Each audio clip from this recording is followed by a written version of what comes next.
Here's a little background as to how I got into Uma Musume. Let me introduce you to my friend, Andesite Block from Minecraft. Andesite Block from Minecraft likes anime such as Baki, JoJo's Bizarre Adventure, Hajime no Ippo, and Yu Yu Hakusho. He's got pretty good taste. But you and I both know this is the kind of person who wouldn't dare go out and watch an anime like Uma Musume. So I wanted to play a little joke on him because I'm hilarious, so during my friend group's corporate mandated bi-weekly anime watch-along sessions, I told him we were sitting down and watching something else. I don't remember what, and then we watched this whole anime together because he was trapped by societal convention. This is a great method to trick people into doing anything, like paying your taxes for you. Lo and behold, and maybe because we had no expectations at all, we all came out at the other end really impressed with what we saw. And somehow that became a life-changing decision for me. Let's get this out of the way. Uma Musume is a series about anthropomorphic horse anime high school girls doing dramatic track and field races.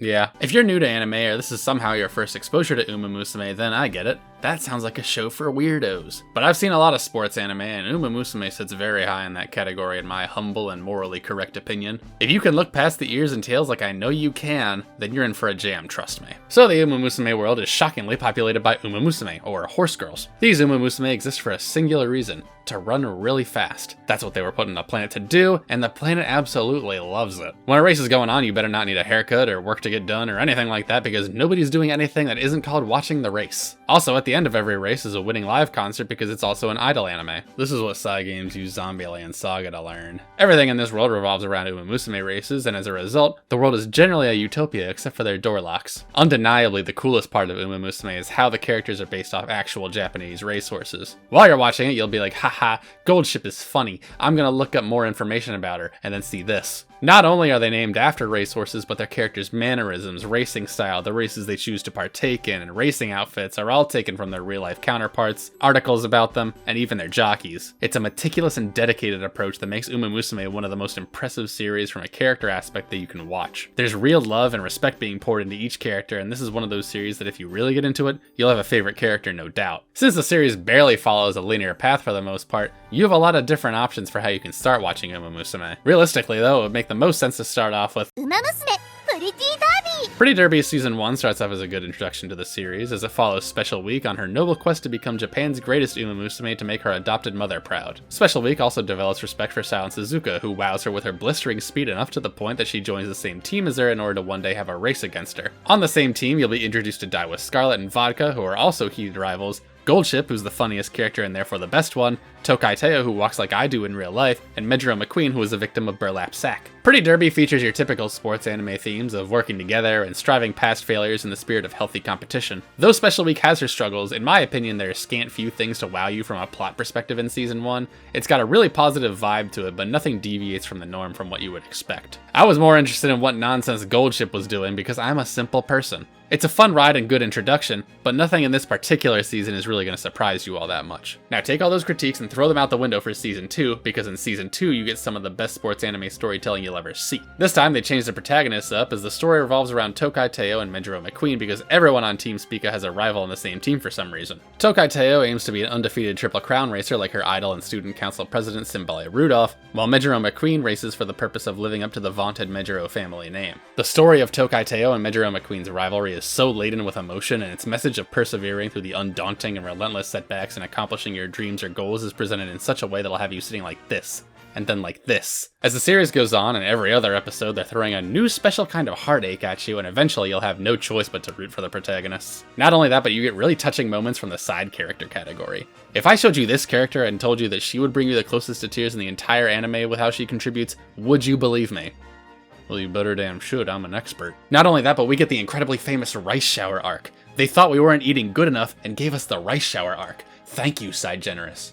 Or I guess, Kai Generous. Anybody who's seen the anime will tell you how good Season 2 stands up. The tonal shift you get from going from Season 1 to 2 is the leading cause of whiplash in young Americans learning Japanese on a mobile app. Season 3 focuses on Kita-san Black, who wants to be a racer on par with her idol Tokai Teo, and Sotono Diamond, who's trying to break a generational family curse that causes Uma Musume with the name Sotono to lose. These two childhood friends follow different paths, with Kita-san Black participating in the Triple Crown races and Sotono Diamond aiming for a G1 win in general. Season 3 is often looked down upon for not following up on the high drama of Season 2, which is admittedly kinda weird considering Season 1 was the only one of this set with a different producer, but you try following a Season 2, I bet you can't either. That isn't to say it isn't without its emotional bits, it definitely has those and good ones at that, but it felt far off from what made Season 2 stand out as much as it did. Not only that, but it's not exactly paced up to par with what we've seen, and truly impactful moments from side characters are few and far between. Despite all that, if you liked Season 1 or the series as a whole, or even if you just like Kitasan Black or Satono Diamond, you'll probably also like Season 3.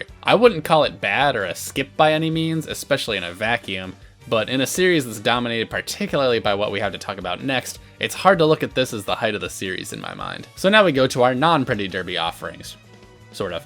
Everything I'm about to talk about going forward takes part in the same universe, but is separate from the story that we've been seeing unfolding in seasons 1 through 3. Road to the Top, which follows Narita Top Road and Meyer Vega and TM Opera O as they race through the Triple Crown Classic races, is probably the best follow-up point from Pretty Derby despite coming out before season 3 with a significant boost in animation quality thanks to now being produced and animated by Cypic, who you'd think would have been animating the whole series all this time, but I guess they were busy with something else. It's called priorities. I think the most interesting thing about Road to the Top is how I don't think they could have picked 3 protagonists who were further apart character-wise. Top Road is your positive, bubbly character, while TM Opera O is a funny narcissist, and Admire Vega is somber and stoic. We get to see these 3 characters clash in all 3 of the Triple Crown races as Top Road looks to repay everyone who ever believed in her. Opera O seeks the loftiest heights of competition possible as she believes she's destined for greatness, and she's right. And I can't tell you Ayabe's reason for running because it's better you find out for yourself. While you don't really get a lot from side characters in Road to the Top, it's more than made up for by making each of its protagonists feel like they're super important. We get to see them interact and race together constantly thanks to the fact that this is only a 3-episode series, and I think the focus on the rivalry was definitely a step in the right direction. Granted, since this follows the canon set by the real-life 1999 Satsuki Show, Japan Derby, and Kika Show, if they wanted to cover this story, they didn't have much of a choice but to have these 3 take center stage, but you get a good variety of character moments from each one as a result of their vastly different personalities. Narita Top Road is then demoted to a side character in the movie Beginning of a New Era. It's better than being demoted to an intimidating gif, I suppose. The movie features Jungle Pocket, Agnes Tachyon, Manhattan Cafe, and if you squint hard enough, you might see some Dansu Flame scenes in there as well. This time we follow the events of the 2001 Triple Crown races through the lens of Jungle Pocket. After seeing a race featuring Fuji Kiseki, she immediately goes to Tracing Academy to become a racer and sets her sights on undefeated racer Agnes Tachyon, who pretty much wants nothing to do with racing her. Beginning of a New Era tackles Jungle Pocket in a way we really haven't seen any protagonist be handled before or since. She suffers from a crisis of confidence because that's what happens when you interact with Agnes Tachyon that leads her to doubt her own abilities. One of the most impactful scenes in the movie is when Pocket wins a race, but she isn't happy she won, because she wonders if she would have lost if Tachyon was in it. So she spends the latter half of the movie trying to overcome her imposter syndrome. The way that she goes about tackling it is handled in such a way that makes this a completely unique story in the franchise, so it's definitely worth a watch. Then if you want to see more Aguri Cat from Season 1, you can go watch Cinderella Gray, which some acclaimed experts and not knowing what they're talking about consider to be the pinnacle of the entire franchise. Alright, accept that. Cinderella Gray, in my opinion, goes significantly harder on the character interactions than any other part in the series. Not only between the Uma Musume themselves, but we really get to dive into the relationship between them and their trainers. Watching Pretty Derby, you may as well forget about the trainers. You get a little bit of character and story impact from the Team Speaka trainer from Pretty Derby, but most of them are treated as an afterthought. In Cinderella Gray, Kitahara, Musaka, Komiyama, and to a degree Nase are all integral parts of not only the story, but also as consistent devices of character development for who trains under them. It's great to see this kind of mentor relationship get the time it really wasn't afforded before. Not to say that we didn't really have any other mentor-student style relationships, but this in particular really stood out to me as something I was impressed with. On their own, the exchanges between Aguri Cap and her rivals are also notably different than the ones in other mediums. One of the best scenes in this entire franchise is when Fujimasa March confronts Aguri Cap toward the end of the first arc. March's rage over the prospect of Aguri Cap backing out on a promise to compete with her in a race was so outside the norm that it really solidified this as a whole other kettle of fish. Or maybe a kettle of carrots. As for the story itself, there's a reason that I feel like Season 2 has been overtaken. Aguri Cap starts out not really having a dream outside of running because she can, but when she's scouted, adopts the goal of her trainer to win the Tokai Derby. It's then Fujimasa March and later Kitahara who make her think about her goals down the line.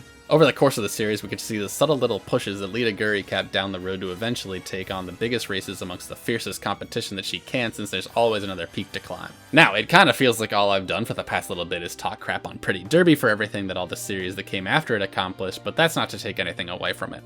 Lest we forget, Pretty Derby has 2 things that other series don't: Season 2 and Gold Ship. Okay, well maybe Goldship is featured elsewhere, but I'm trying to defend Pretty Derby here. Strangely, once SciPic started animating the anime related to that IP that they own, everything got more and more visually impressive as well. Road to the Top will make you wonder why a series that was originally released on YouTube has animation this good. Beginning of a New Era will make you say haha Taekyon funny, while Jungle Pocket struggles with living up to her idols, rivals, and own expectations as she falls further and further into a spiral of dejection and squandered talent.